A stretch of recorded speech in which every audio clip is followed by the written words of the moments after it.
Oh, just a second. Hello, everyone, and welcome back to the FPL Banger podcast. My name is Siva. I'm joined by Sam. Sam, Game Week 1 is finally here, and this is our second video back. Since we last recorded, the Community Shield happened. Did you watch it? What did you think about it? Has it completely, radically altered your team in any way? Yes, it has, Siva, but there will be spoilers for the later part of the show. But definitely not drastically. I don't know. Is it drastic? You'll be the judge when the time comes, I guess, Siva. All right, but let's talk a bit about the game, because I looked back at last year's episode that we did on the Community Shield, and I don't know, hindsight, foresight, whatever you want to call it, maybe I was slightly reactive to it. Like if you remember, Darwin Núñez scored and had this amazing super sub performance. Haaland did nothing, and we all got a bit excited about Darwin. I didn't bring Darwin into my Game Week 1 team in the end, and I still stuck with Haaland, and it worked out. But some people did go with Darwin, and circumstances sort of conspired against him. He did well in Game Week 1 as a sub, but then got sent off in Game Week 2. Oh, yeah, I remember. See, it feels like ages ago, man. It does. But I mean, I feel like maybe there's. I saw a lot of tweets on Sunday night about people saying, "Don't draw anything from this game. It's completely useless." A lot of people getting a lot of likes for tweets along those lines, like this is a complete waste of time. It's just a glorified friendly. Can't believe people are changing their teams based on this. And I think those people who say that, I feel like they almost weren't watching the game, because I watched full 90 minutes and penalties. And what I can tell you is this: for me, for Arsenal, 100 minutes, you mean? So yeah, for 100 and what is it? 100 and it was supposed to be 8 minutes of stoppage time. Went all the way to 100 plus. We'll talk about how that affected. And for those who thought added time won't have any impact, we see it in the first game of the season. Arsenal score basically last kick of the game, and they wouldn't have done that had we not had this added time. And I think I read a stat across the entire EFL, so in the Championship, League 1, League 2 this week, 16 minutes added on average. So clean sheets to me feel like it's just going to go 16. 1-6. Yeah. Wow. Okay. Yeah. So 16 minutes on average for each game. So all the more reason I think your defenders need to have defenders with attacking potential, right? Because clean sheets the Man City clean sheet is going to go every week. 90 plus 8 consolation goals are going to be coming in each week. Do we have a section to talk about this later? We'll talk about it when we come to now. Actually, no, we'll talk about it when we talk about defense and team structure. But I just thought for this game, right, the Arsenal City game, I feel like if you're looking at it from Man City perspective, I agree with people who say this wasn't a very useful game in terms of data, because I think City treated it like a preseason game. It was only their 4th game back. Obviously, they finished later than everyone else. Haaland came off on 60. It feels like Pep was okay to lose this. It wasn't like he was giving it his full 100%. Obviously, they want to win, but they weren't going all in. Whereas I feel like with Arsenal, 6th game back, Arteta's subs didn't come in until the 75th minute. And I think he took it really seriously. He really wanted to win. And so therefore, he got a yellow for that, for taking it too seriously. So early on as well. But I think for Arsenal, this really meant a lot more. Not just because of the result, but ultimately they really wanted to win it. And so therefore, I feel like their formation, their tactics, their entire approach is more useful to analyze going forward. Whereas with City, I think, they weren't too upset. They won't lose sleep over losing this. Yeah, it feels like City did not have a preseason. Do you get that vibe from them? Like we get reports of everyone's preseason, their formation and who scored and what. I feel like I've pretty much read nothing about City, because every preseason game they haven't even played one with a full strength squad. I think, like KDB has been out. He came on during the Community Shield for sub, but he's been playing like the youth players, Cole Palmer, who scored. Do you get that vibe from them? I literally can draw zero conclusions from City's preseason. It feels very sort of like they're almost purposely trying to start slow. Like we always think they start slow, but this season they just really want to start slow. But I guess he's just not you've already done everything. You reached the summit, right? So you know your quality. You know that this team will be good. So why get too stressed about it? Give everyone a few minutes. KDB looked amazing once he came on. This is the first time he's played all preseason. Changed the Yeah. game, I think. What has he been doing, man, this preseason? And I read that he's like weeks ahead of his recovery schedule.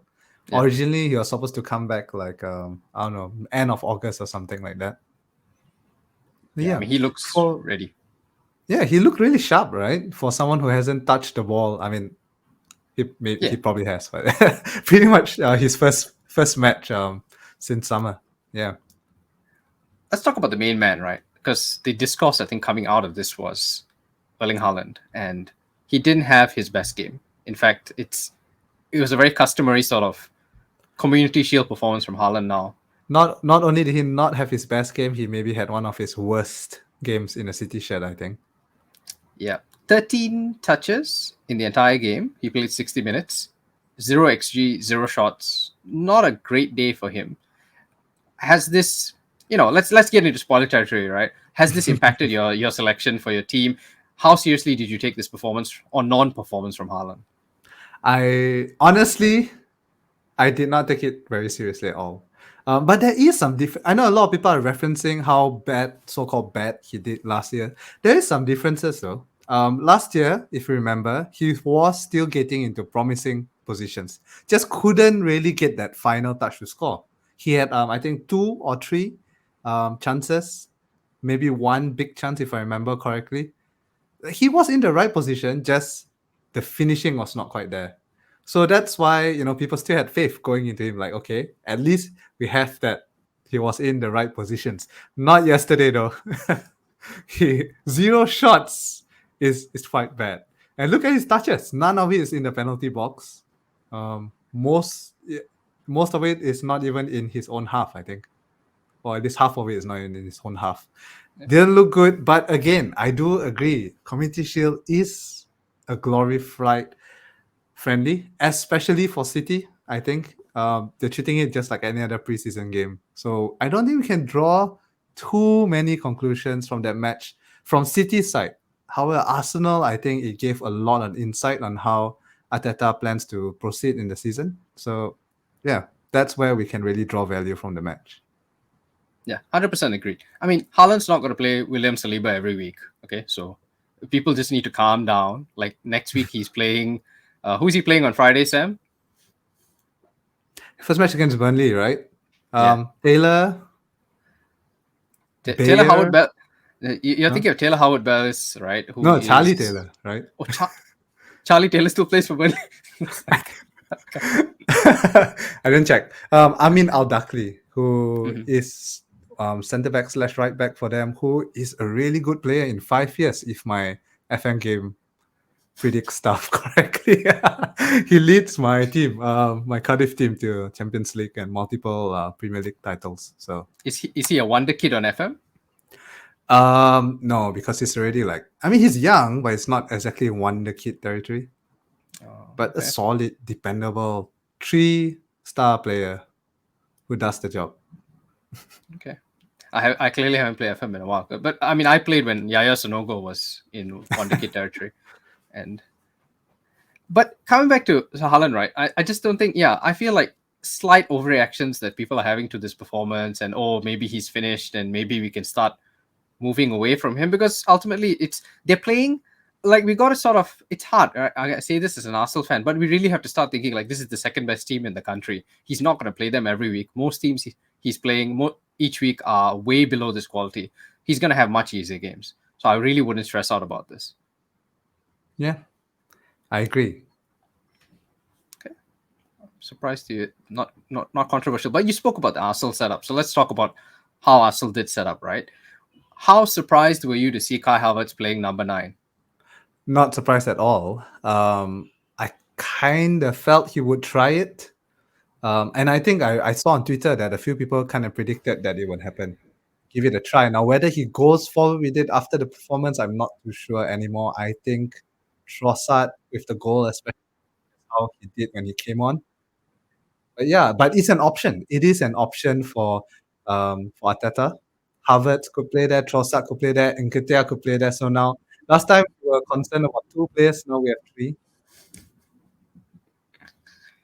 Yeah, some people say I did watch, I think, Net That Hall today, and they said that Arteta is basically becoming Pep, and so we're gonna see this happen more and more this season. But I thought, again, I hope I'm not getting carried away because I did get very excited about Havertz last week, but I felt like Havertz did a really good job.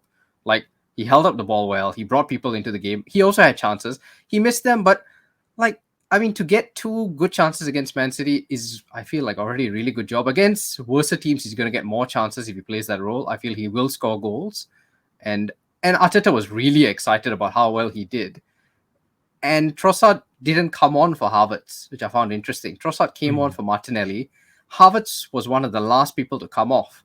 So I feel that tells you, and by then we were chasing the game. So I feel like he is clearly somebody who Arteta will give minutes to. He is a starter for Arteta. It's a really big responsibility to give him that. A lot of people thought Nketiah, and people still seem to think that Nketiah starts against Forest. I just don't see it. Like I feel like if he trusted Nketiah that much, he would have played him against City, or he would have played him less in the preseason friendly against Monaco to give him the chance to start Nketiah against Man City. Yeah, I think it's either Trossard or Havertz who plays that in the middle. Yeah. And do you feel like Havertz going forward, like what did you think about in terms of the way they set up, right? Because they played, Martinelli and Saka were really wide, and you had Odegaard sort of coming forward. You had concerns, I remember, last week. Does Havertz affect how Odegaard is this season as a FPL pick? What do you feel now? I think after watching the game, looks all right. Havertz, the one kind of, I mean, of course, he was playing the 9. So maybe it's not that relevant yet. We'll have to wait and see until they're both in the midfield and they have a proper striker up front, whether it's Jesus, whether it's Trossard. But yeah, based on what we saw in the game, Havertz is the one kind of making the late runs into the box. Odegaard kind of staying in the half space outside. Doesn't look like it'll be an issue, but it's still a wait and see, I think. Yeah. My general takeaway is that all of those guys, Saka, Odegaard, Havertz, Martinelli, looked good and will still probably be decent for attacking returns. I feel like the fact that Partey and Rice played so well together means that it may take a while before he gets rid of Partey from the lineup. I think that much we can tell because it was so solid. Like in the first half, City had 0.8 XG, which is amazing considering the level of opposition you're playing. Obviously, second half dropped off a bit. What do you think about Ben White? I was really impressed with Ben White. Like he played like a proper right back. It's been so long since I've watched a competitive game with Arsenal. I forgot just how like this guy does not look like a centre back. Yeah, I think he's pretty much not a centre back anymore. Bombing runs up the flanks. He looked good, but he's still so expensive, right? It's I don't 0.5 know. mil. I mean, Is it worth more than Saliba, Gabriel? I mean, if that kind of performance happens every week, and I have to believe it will, because I mean, Ben White was playing. Okay, people say he's playing a kanji, not a natural left back, but I still think a top quality defense. He was basically occupying both Akanji and Grealish at times, and he's such a favorite player by Arteta. He plays almost every week. I think 5.5 million for an attacking wing back. Basically, he's now fullback, wing back, whatever you want to call him. 5.5 mil doesn't seem like it's such a high price, right? It's just 0.5 ahead of Gabriel, who you're relying purely on corners. Like, how often do you see a team scoring from corners? Yeah, you have a good point, Siva.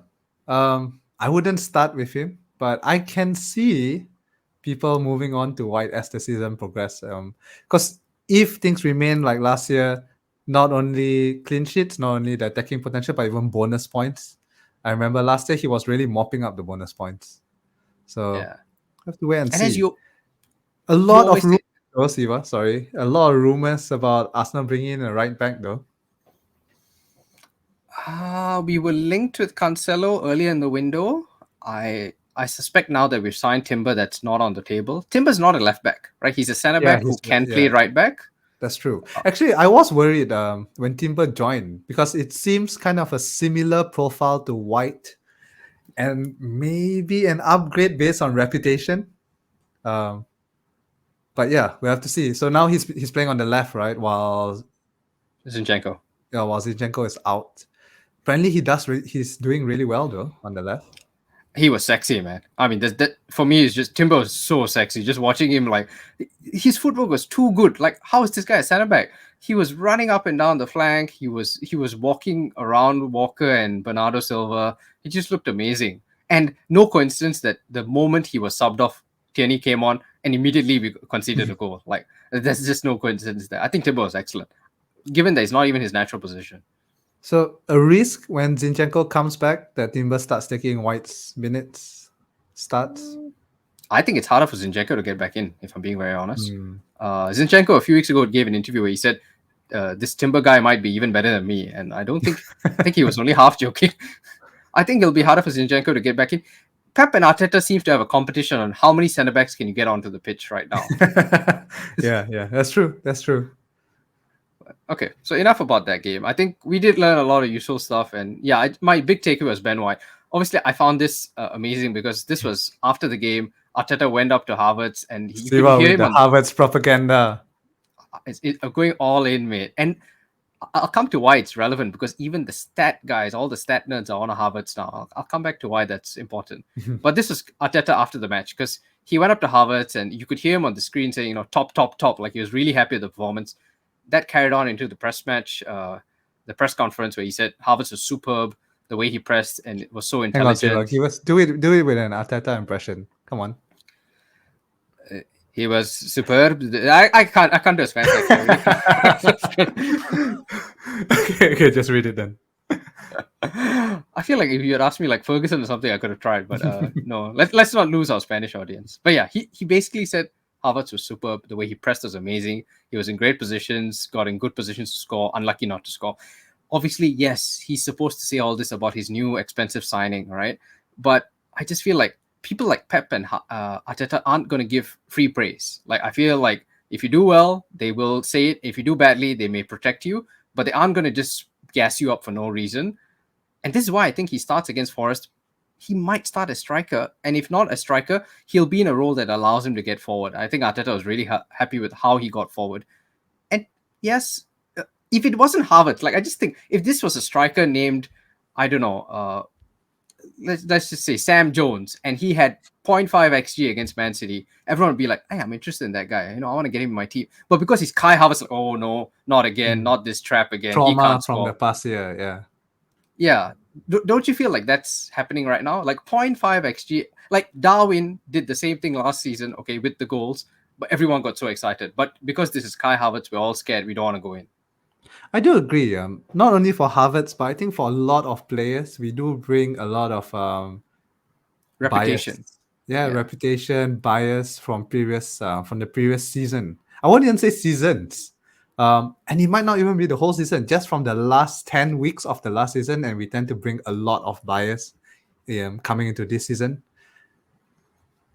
So yeah, I'm with you, Siva. I'm with you with giving Havertz a fresh start. I think he's a great player. Before he moved to Chelsea, I wouldn't say Chelsea ruined him, but they definitely ruined his reputation, at least, or So yeah, I think there's a great player in there. You could be on to something.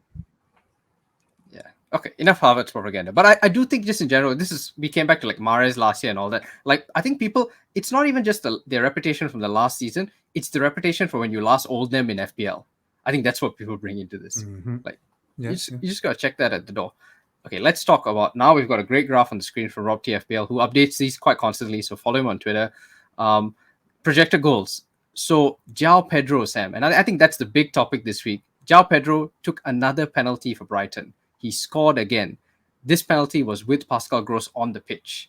So it seems like Joao Pedro may be first choice pen taker for Brighton. It was their last preseason friendly before the season where they played what looks like their first 11. They only made 3 subs at halftime. So it feels like they were taking it quite seriously. He played the full 90. Are you interested in Joao Pedro when he's 5.5 million? Or is it too risky? And would you just go for somebody safe like Ollie Watkins? I would go for someone safe like Ollie Watkins. But Ollie Watkins is a lot more expensive than Joao Pedro, right? Yeah. 3 mil? If my math is correct. Your math is wrong, but it's 2.5 mil. 2.5 mil. Okay, close enough. But yeah, so that's not a fair comparison, Siva. Compare Joao Pedro to any other 5.5 striker, then I think he's on top despite the minutes risk. I feel like we are sure that he will start game week 1? Yeah, but does he start game week 2? Yeah, that is the question. Does he start game week 2? Does he start game week 3, 4, 5? Are you gonna use a transfer in a few weeks' time if he loses his place and Ferguson starts playing or Welbeck? Are you gonna do that? Are you gonna find another 5.5 striker to move to? Are you gonna have to sacrifice someone else in your team to move him up, and there'll be 2 transfers out? I feel it's still too much of a risk for me. However, you do you. At least you'll probably start game week 1, so you have that. It's interesting. I think, and this sort of brings us to the main question we had for the pod. This is from FPL Thomas Jones, long-time listener, and also somebody with really great rank history. So do follow him on Twitter. So he says, it's been a wild preseason. I don't like to pay too much attention to player form and minutes. It's often misleading, can make us pick assets that we regret after 2 game weeks. Neves last year as an example. So what are your thoughts? I didn't pick Neves last year. Did anyone pick Neves last year? Neto was last year's.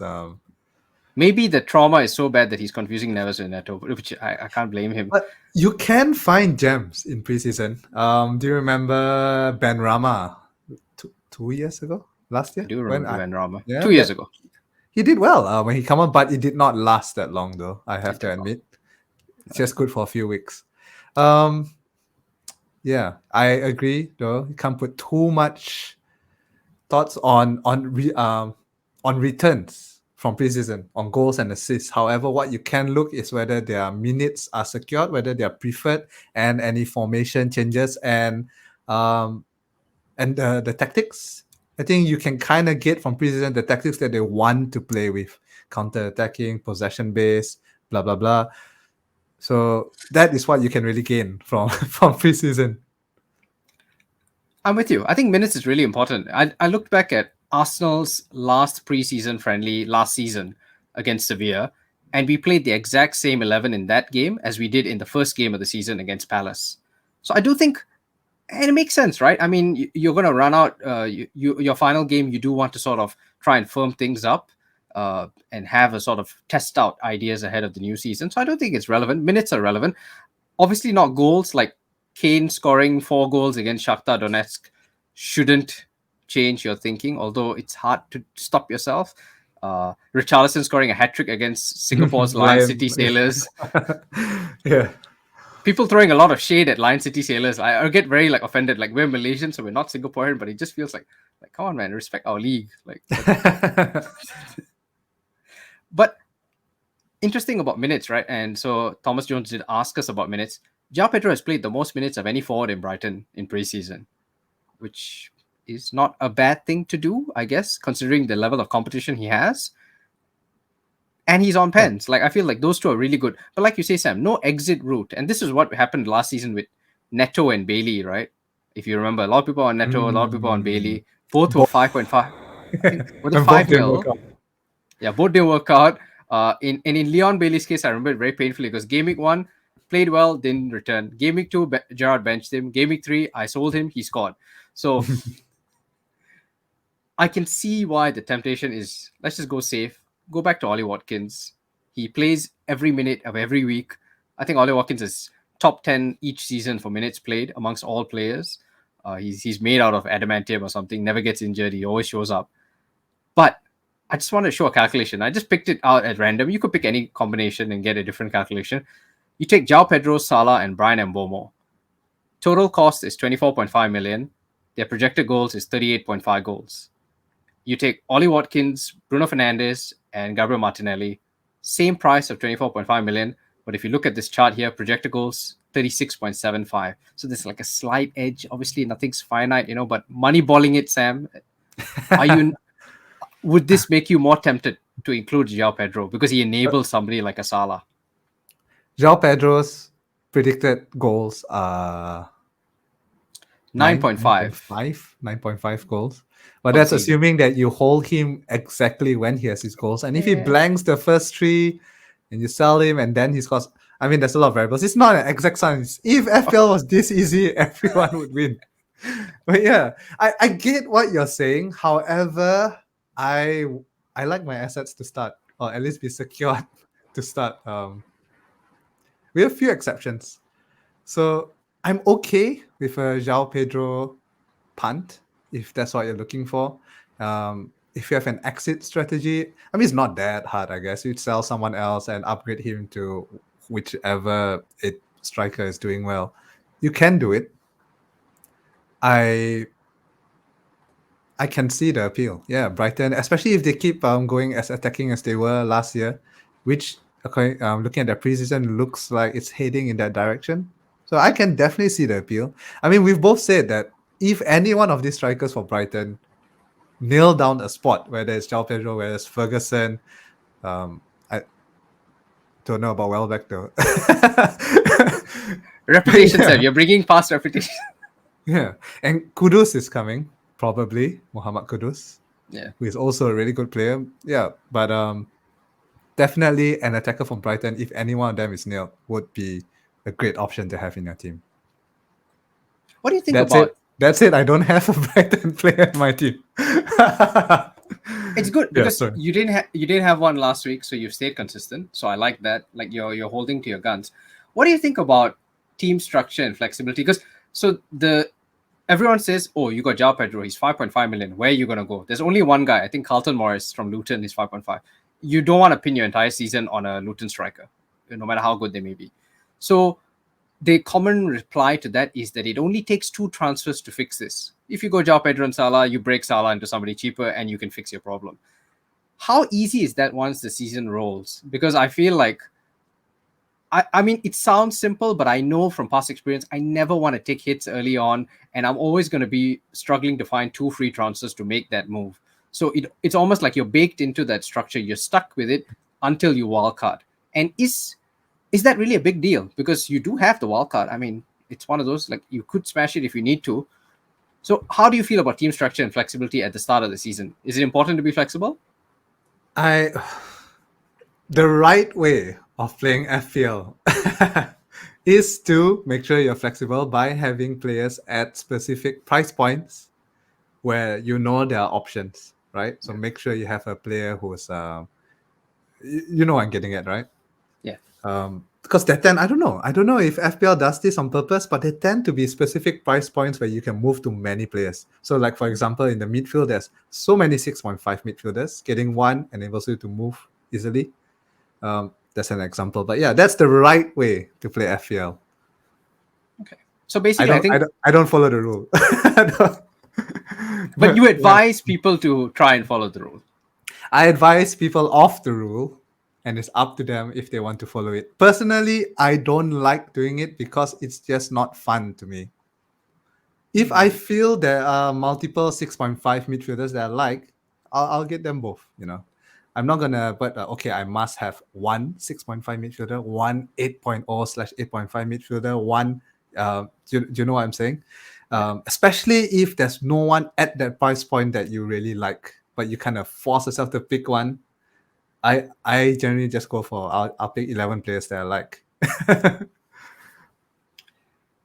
Makes sense. I think it's hard to say what's right and what's wrong, but I do feel like the price points approach. So you have, so let's say 8 million midfielders and 6.5 million midfielders. What it does is it's risk management. It allows you to run away from somebody if they fail, and it allows you to do that with one free transfer as opposed to having to restructure your whole team. And I think that's the benefit of, say, Ollie Watkins, 8 million. If he fails after 3 weeks, you've got so many people to go down to. If Joao Pedro fails, it's a lot harder to fix that. And I really like Joao Pedro as a pick. And I still might have him, but I'm aware of it needs a lot of luck for this to work. Like, he really needs to return in these first 3 weeks for this to be viable. And if he doesn't, I'm starting from a much worse position. There's a high chance I'll have to walk out way earlier than everybody else. And I think that's the risk you take. Yeah, correct. But I think something that we said last week, starting the season with one of 2 risks like Joao Pedro, it's fine, you know, because it's, even if it goes wrong, it's just one fire to put out. However, if you're going with multiple players who are minutes risk, the chances of all of it going wrong, and then you have to hit a wild card in game week 3, 4, you know, that's a situation you want to avoid. So 1 or 2 risks, that's okay, I think. Yeah, pick your gambles, I think. Yeah. Let's jump ahead to what has happened yesterday, Liverpool played their final preseason game. They won 3-1 against second Bundesliga side, I think, Darmstadt. Salah got a goal and assist. He's now up to 2 goals and 7 assists. So we're doing what Thomas said don't do, which is looking at returns from preseason. And in the No, meantime, we're just stating the facts, not saying that it's affecting our decision making. We're just stating facts. we're just putting, look, these numbers are on the official FPL side, which I really am impressed. Like FPL now keeps track of preseason minutes and goals. They're really getting into the content side and the stats side of things, which is nice. But you've looked at Salah, 270 minutes, 2 goals, 7 assists. Then you look at somebody like Bruno Fernandes with 1 goal, Rashford with 1 goal and 1 assist all preseason. Are you starting to feel like your reason, because you have Salah SM in your last draft. I assume he has stayed in your current draft. He has. Still my Game Week 1 captain. Spoiler alert for our captaincy section. Well, you've got more legs on captaincy this week than you have last week because people are starting to get scared about Haaland. Do you think Salah is now becoming to the point where he is really, I'll not say essential, but he's justifying the 4 million extra ahead of somebody like Bruno? Yes. That's the simple answer. I've always thought this ever since my first draft. Salah is Salah, king of FPL. 12.5. I don't know why, but it actually feels cheap for Salah. Not talking about opportunity cost and everything, just on its own. Plus, Salah tends to start the season strong. I'm not saying I'm going to go the whole season with Salah. I may or may not. But at least for the first few weeks, I'm pretty sure Salah is as safe as any to return. Talk to me about Bruno Fernandes, because I'll be honest, I don't know about other people. He's the guy who I have the most sort of cold feet about. Like, he's in all popular teams, he's in all predicted points teams, he's in stats, odds, whatever. People say Bruno Fernandes is going to have a good season this year. He was very unlucky last season. I've looked at this underlying numbers. I know his expected assists were off the chart. His expected goals were decent for his price point. I still have like some reservation or doubt, and I'm not a United fan, so you tell me as a United fan, like, is Bruno Fernandes like the real deal this season, or are we going to get the same of last season where goes lots of weeks with nothing, then double game week, okay, now I'll take it seriously, and then But yeah, double game week merchant last year. Yeah. So what is Bruno Fernandes? Is he the truth? Is he the real deal? Is Bruno Fernandes good value for 8.5? Yes, I think so. Last year, he severely underperformed his expected assists. In fact, he recorded his highest expected assists last season than any season he's joined. But he underperformed it a lot. But as you know, expected assists has nothing to do with you. It's all about the striker or whoever finishing your pass. If no one finishes it, you don't get the points. You don't get the assist. Now we finally have a good striker. I think Bruno will have a good season.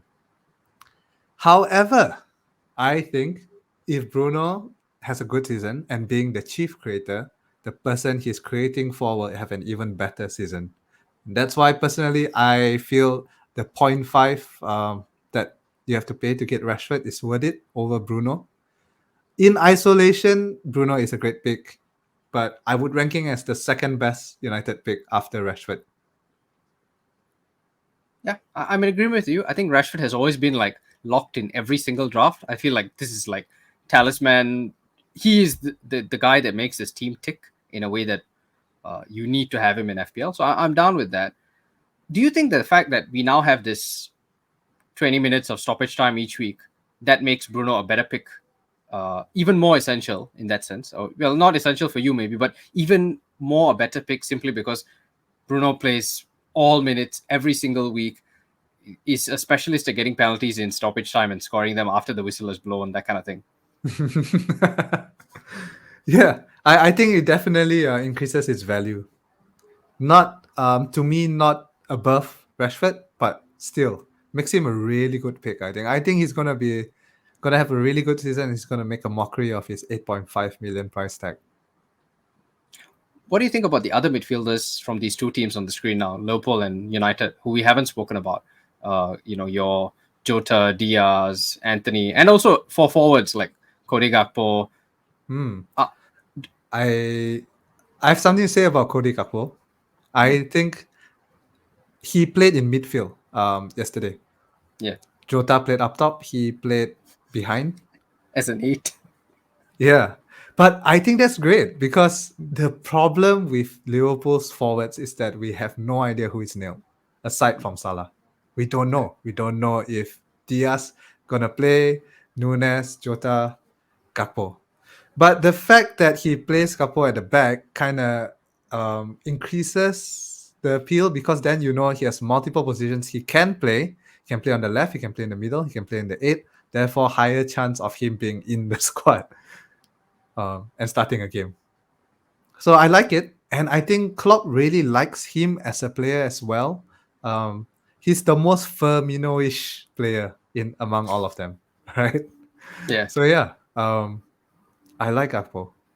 If Jota nails that spot, but that's the thing, we don't know, right? We don't know if he will nail. Yes, he did start, and yes, he did score, and they look good. They look like they have good chemistry together. But at any point, Nunes could just suddenly start up top on the left. Same with Diaz. So I like Gakpo. I think if you really wanted a second Liverpool attacker, Cody Gakpo is the way to go. But you wouldn't gamble on any of them as your first and only Liverpool attacker. Nah, I wouldn't personally because I feel at 7.5 mil, you probably will do better to just up a 0.5 and get Watkins. And same for Jota. 8 million, you feel you'd prefer the Arsenal mids and the Yeah. United mids. Correct. Exactly. Okay. And so no love for Mason Mount and Anthony, I take it. Nah, not for Mason Mount. I think he'll be a good player, but a good cog in the machine, but won't be a great asset FPL wise. Anthony still, I mean, obviously, he is our first choice, I think now, but whether that stays the whole season, I don't know. Hoping Sancho gets some kind of redemption arc there, as unlikely as it may be. But who knows? We actually have a lot of wingers. So we have Sancho, we have Anthony, we have Ahmad Diallo, who unfortunately got injured in preseason. Pellistri has been doing really well, but he may go on loan. Rashford, now he'll probably start up top, but once our striker comes in, he would play on the wing. So yeah, it's a lot of players for very few positions. You missed out someone who's... And Garnacho, right? Yeah. So, and a lot of people feel that Garnacho is ready to come up. He probably will start game week 1 on the left wing, although I can't say 100% for sure because Sancho can play there as well. But yeah, if he plays on the left, but he can play on the right as well, could take minutes off Anthony. It's too uncertain for me. And his returns are not that good as well, Anthony. So it doesn't justify the risk. I'm disappointed because you had Garnacho for that goal against Fulham last year. So I'm surprised he's not in your team. But I'm very tempted, I have to admit. Very, very tempted. But okay, you're being sensible. So this is the amazing fixture ticker we had. And looking at it, I thought just to sort of justify the teams that we have, I thought let's just sort of clear up. Are United's fixtures good or bad? Can you help me out here? They are decent. Some fixtures are good, some fixtures are bad. It's really 50-50, I think. Are they good enough to justify having 2 attackers? No. I don't think so. I would rather have 2 Arsenal attackers and 1 United attacker. Interesting. So you don't think United smash Wolves and Forest? Because that's, I think, the only reason I have 2, or at least I've had 2 in drafts, is because I'm scared of getting to game week 3 and getting mauled. Whereas I think I'll be safer once you're out of game week 3. But it's just those first, 2 out of 3 fixtures that really scare me. Because Wolves, I think, having a lot of issues right now. Lopetegui is being linked with the departure. They might sack him like on the day of the game. And Forest have looked awful in preseason. Arsenal's playing Forest in the first week. Yeah. If United's going to smash Forest, what are Arsenal going to do to them? I like how you could build. I mean, we'll get to draws, but you could build quite easily an attack with 4 from Arsenal and United. It's not that hard. Yeah. I think so. Like Rashford, Bruno, Martinelli, and Saka. That is a strong team to start with. But personally, I think just with the team structure, I feel there's more points from, if we were to say you had to pick 3, right? From going Saka and Martinelli plus Rashford rather than Rashford and Bruno plus just one of Saka or Martinelli. but I think it's really minimal actually. Okay. I And what don't do know. you think about? Perhaps it's just pessimism from a United fan. After all, Yeah, I remember the start of last season did not go so well. So yeah. yeah, but he's had a season to bed in. I mean, I find it hard to believe that you'll be anywhere near as bad as that. I think. What do you think about Villa's fixtures? Because and the reason I'm clearing this up because I feel like there's a lot of I think especially when we first saw the fixtures, I think the first impression Watkins wasn't in any draft, and the reason for that was everybody looked at the fixtures and thought, it looks a bit tricky. But now that we have no strikers, Nkuku is out for 3 months, Jesus is out, we're all going back to Watkins, and now we're saying actually these are not bad fixtures. So are they good fixtures or are they bad fixtures? They're not terrible fixtures. And I think Emery has built the team in a way where anyone outside of the top six, they probably, they are probably the best of the rest, right? Yeah. Seventh or eighth best team in the league. So every team outside of the top six is kind of a good fixture for them, or at least decent. And even against the top six, I think in the second half of last season, once Emery really got going, they were taking points off them. So Yeah. scoring at least, if not getting a win, but Watkins was still scoring. So I think he's a safe. He's like a season keeper. I think the only thing that I think can really derail their season is the added burden of playing Europe. However, Emery is an Europe specialist, so we'll see how that goes. But the squad as a whole may not be used to having to play so many games. Watkins, though, is a machine. He starts every game, hardly ever gets injured. You would think that even with Europe, he would still start, which solidifies his pick to me. I think he could potentially be a full season keeper. I'm down with that. Let's sort of before we get to drafts, I just want to look at we've got this table here from 11FI. It's about projected goals and projected clean sheets. So this is projected goals, and I find it interesting that so the top four attacks he has projected: City, Arsenal, Liverpool, and Brighton. Then United, Villa, sort of halfway. Does that affect Watkins, or is this the team may not do so well, but he's the talisman, so therefore he's not affected by the fact that their ranking is so low in projected goals? Yeah, talisman. Even if they lose 3-1, if you had to bet on one player who would be involved in that one Villa goal, it would be Watkins. And by contrast, the fact that Brighton are so high up here, fourth for goals in the first 6 weeks, is the fact that they have so many forwards, your excuse to not have any Brighton attackers, because it'll be too split up amongst all of them. Yeah, which is actually what we've seen last season. Of course, yes, Mitoma did go on that run where he scored I don't know how many goals in.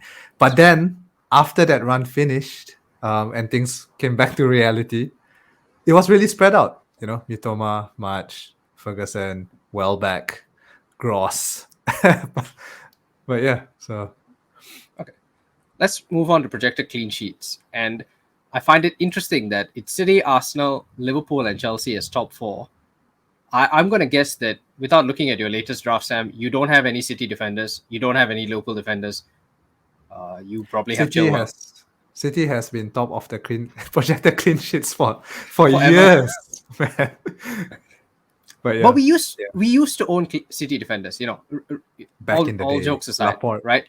Yeah, Laporte, John Stones, Ruben Diaz. You remember that week where they had that double game week and they massacred people's seasons who didn't have them. So again, are we bringing past reputation? Are we doing what we said we wouldn't do at the start of the show?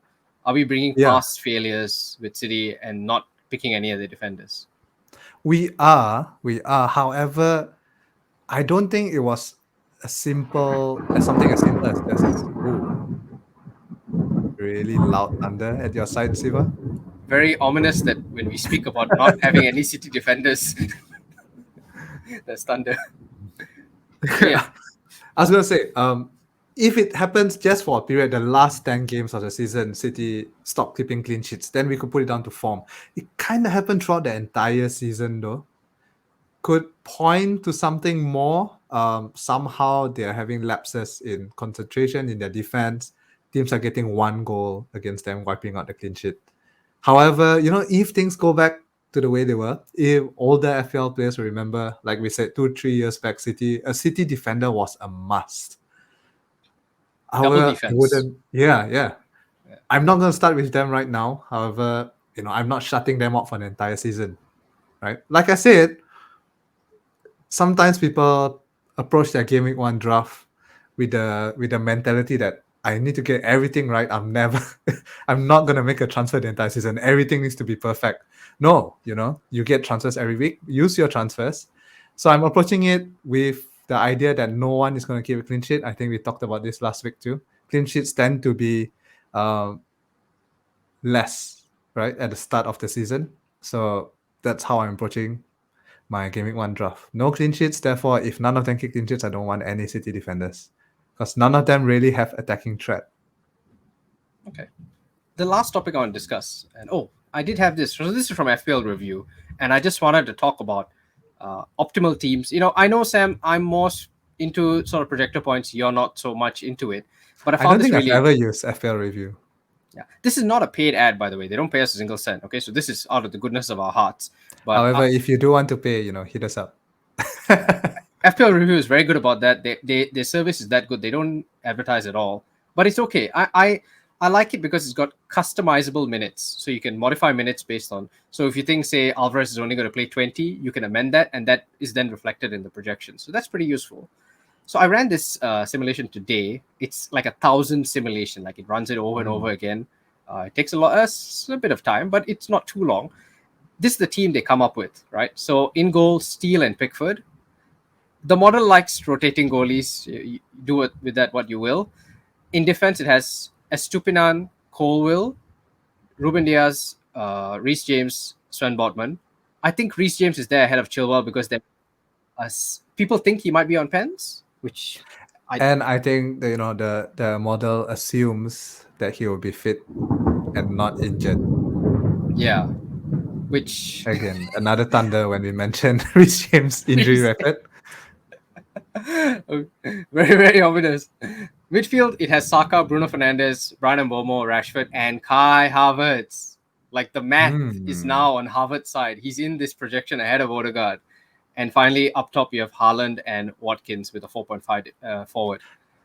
I see Danjuma right down there at rank 10. And I have to say, I have my eye on him. If he's injured now, I think, so I'm not sure if he will start game week 1. And he's playing for Everton. However, before he got injured, he was playing up top for them at 5.5 mid. That is cheap. You don't need him to score every week as a 5.5 mid. But I'm definitely keeping my eye on him. So looking at this, I'm with you. Danjuma's interesting. You got DCL, who's surprisingly not in this list. I wonder if that's an injury thing. Just taking this list at sort of face value, would you be happy to sort of run with the team that I just sent to you? Steele, Pickford, Estupinan, Colwill. Okay, maybe you switch James to Chilwell. And that midfield, Saka, Bruno Fernandes, Mbeumo, Rashford, Havertz, Haaland, Watkins. Like this seems like a fairly, like what could go wrong with this team, right? I don't think you have enough money for this team, do you? No, it's calculated based on 100 mil. It fits in perfectly. Yeah. Have I sold you on? It's actually kind of close to my team, kinda. But no, I'm not changing my team. I have very strong feelings about my team. All right, let's. But it is a good team, I would say. Yeah, it's a good team, right? I wanted to talk about in the context of when we get to your team, right? I sort of had two teams here on the screen now, and this is an argument that people have. And you look at that model team; it had a very strong bench. So here's a team on the screen now. We have Steele, Gabriel Diaz, Estupinan, Saka, Rashford, Bruno, Mbeumo, Eze, Watkins, Haaland. But on the bench, you have a sub-keeper like the model, Johnston. You have Chilwell, Botman. How do you feel about having cash on the bench, like players on the bench, rather than cash in the bank versus... I feel it's just not an effective use of your money. Like, it is a really good team, though. It is a really good team. So this is a 1 million team. Is it a 1 million? Is it just a premium? It's a 1 million just premium. From what I can tell, all of the guys who do stats and analytics and projector points are favoring a 1 premium team. And that seems to be what they are going with. So therefore, all their teams have depth in bench, and they think this is a really strong approach. But it goes against what you and I have always felt, right? We always like having like bargain basement defense bench kind of formula defenders. I think this has been a thing for ages, Siva. Like the whole argument that a premium player is never worth it, never worth their points per million unless you captain them. Yeah. And this argument has been around for, I don't know, 5-6 years, I think. But it never really works out. We always kind of need two premiums in the end. However, we've never had a player like Haaland, right, in the league who did do the business so consistently last year. So I can see the argument for it.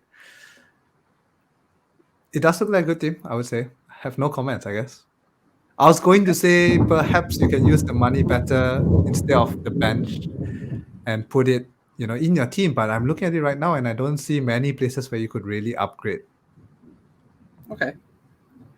How about I show you a team where you can upgrade it right now? Okay, so this is no depth, no bench. Okay, so 4.5 keeper: Estupinan, Gabriel, Chilwell, Mitoma, Saka, Salah, Rashford, Havertz, Joao Pedro, and Haaland. No money on the bench. So that is basically the same team I showed you just now. I've swapped out Watkins for Joao Pedro, and that enables Salah. And I swapped out one of the 8.5. Well, actually, I was able to upgrade my 6.5 mid to Havertz, so I could have even gone down a bit. So now, how do you feel about this team? Nobody on the bench except Baldock and Bayer. Solid. I'm team cheap bench, definitely. Okay. So you're fine because this again contradicts everything we said at the start of the show. It's not flexible. It has no price points. If something goes wrong, you have to sell Salah to fix this team. You don't have to sell Salah. You could sell Nah, you have to, Haaland. mate. You're not going to sell Haaland. You're not going to sell Rashford. You're not going to sell Saka. I think that's fair. So to fix anything that's wrong with this team, you got to break Havertz. Salah. You could sell Havertz. I mean, But then you would have to play Baldock. Yeah. Very low flexibility. Like we said at the start of the show, there is a proper way to play FPL. There is the right way to play. There is the meta way to play. But it's just not the fun way to play. I like how the thunder keeps chiming in every time we break one of our rules. Long story short, I think what we're saying is the first team is probably the best team in terms of the right way to play, but this is a more fun team, and you could probably end up with a better score out of this fun team just because you're chasing upside, right? But it's more risky. Yeah, I think it's higher chance of you beating the average, but also higher chance of you, tanking. It's a all-in kind of thing, all or nothing. All or nothing. Very good. So coming to that, let's wrap up with your team, Sam, because I don't want to take too long. We've covered a lot of similar ground in the first episode. So your team. I got a spicy team for all you listeners who are not looking at the screen right now. Yeah, why don't you read out the names? Yeah. I mean, there's only one real talking point in this thing, which is that I decided to take out Haaland from my team. It has, and let me commit this, it has nothing to do with Haaland not scoring and getting 0.0 XG in the Community Shield. It has nothing to do with Kane scoring 4. It has everything to do. The news that made me make this transfer was that Spurs rejected Bayern's bid. And right now, I'm convinced that Kane is going to stay. And I'm not lying, Siva. My original draft did not have Kane. Did not have Haaland. It had Kane and Salah. I was going with these two premiums. And then the news of Bayern, and it gave me the uncertainty. I wasn't sure if Kane's going to stay. So I took Kane out, brought in Haaland, and started to destroy my team to fit Haaland in. Now that he's staying, I'm going with it. It's tough. I'm not going to lie. Requires strong nerves to go without Haaland. There is an argument for it, though. It could be a bad argument. It's probably, what's the word? Confirmation bias. Trying to justify why I'm doing it. But here's the thing.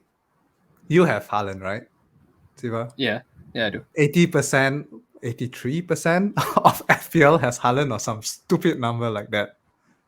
What happened if Haaland scores? Nothing. I'll be happy. Would you? It has literally zero. impact on your squad. I mean, I'll feel nice. I mean, but you'll be yes, happier I'm against like the, I don't know, 17% of managers who don't have Haaland.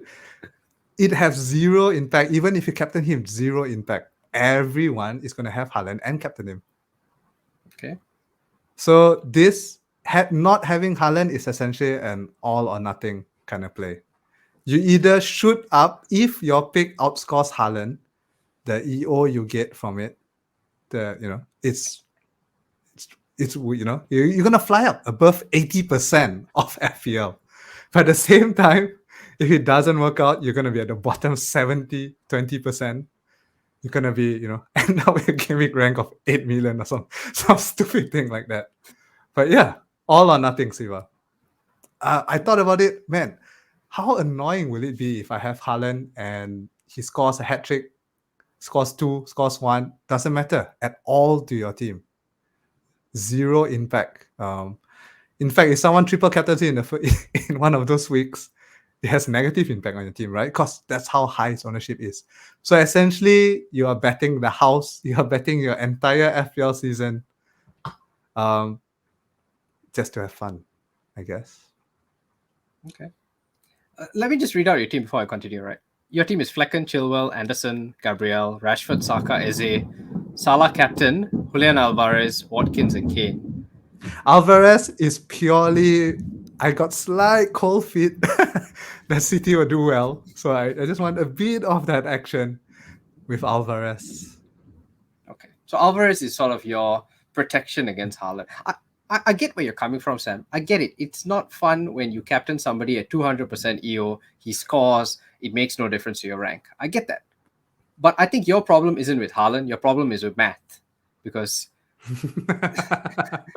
the simple math is this. There's a reason why people are all capping Haaland. It's because he is expected to do well against a promoted team on day one. So it's not like people are captaining him out of, okay, some of it's fear and some of it's ownership, but it's just a really good fixture.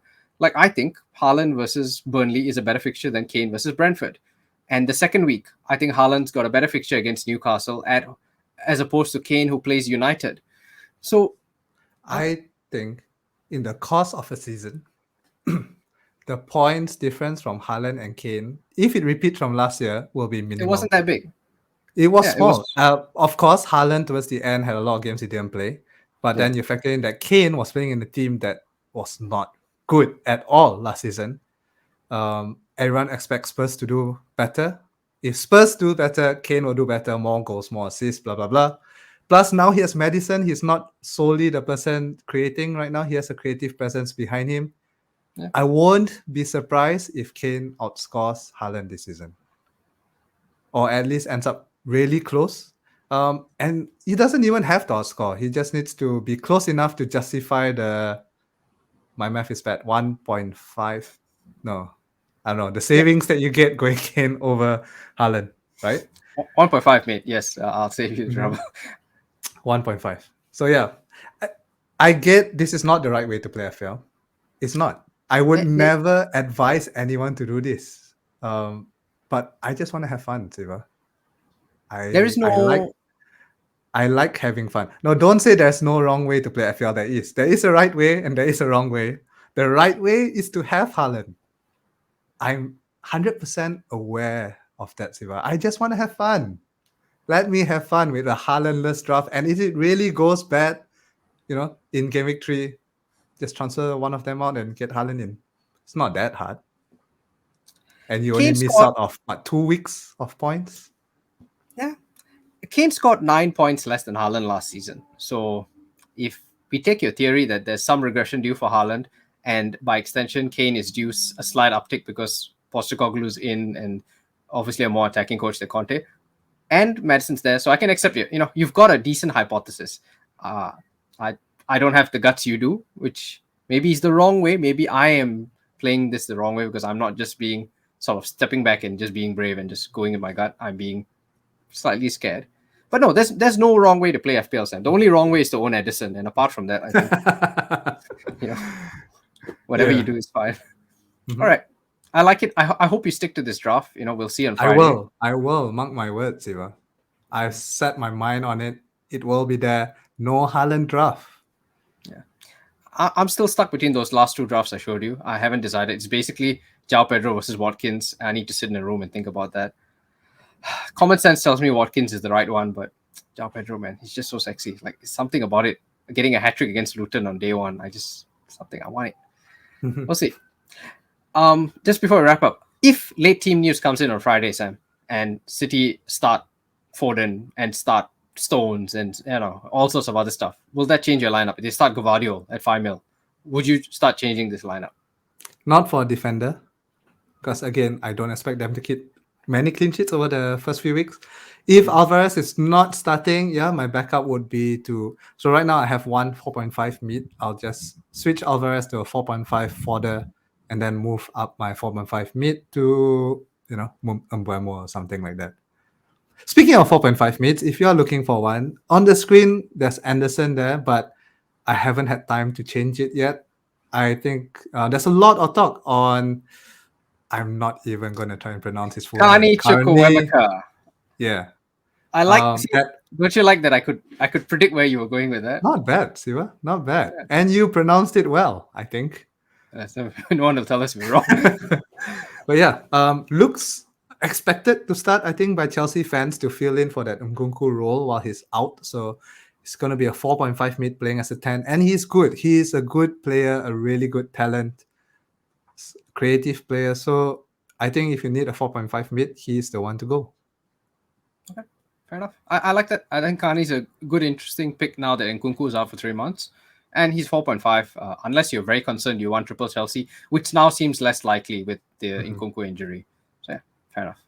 I think that's it for us, Sam. We've gone slightly above time. So anything else to say before we wrap up?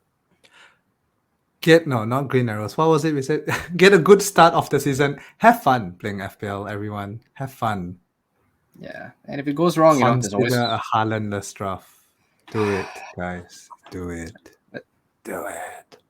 Oh man, I mean, if team news leaks and Haaland's out, somehow. I would hate it if it's out, Siva. That means my whole punt to not have Haaland will be for nothing. Well, good luck, Sam. I hope you stick with this, and we will see you all next week for game week 2.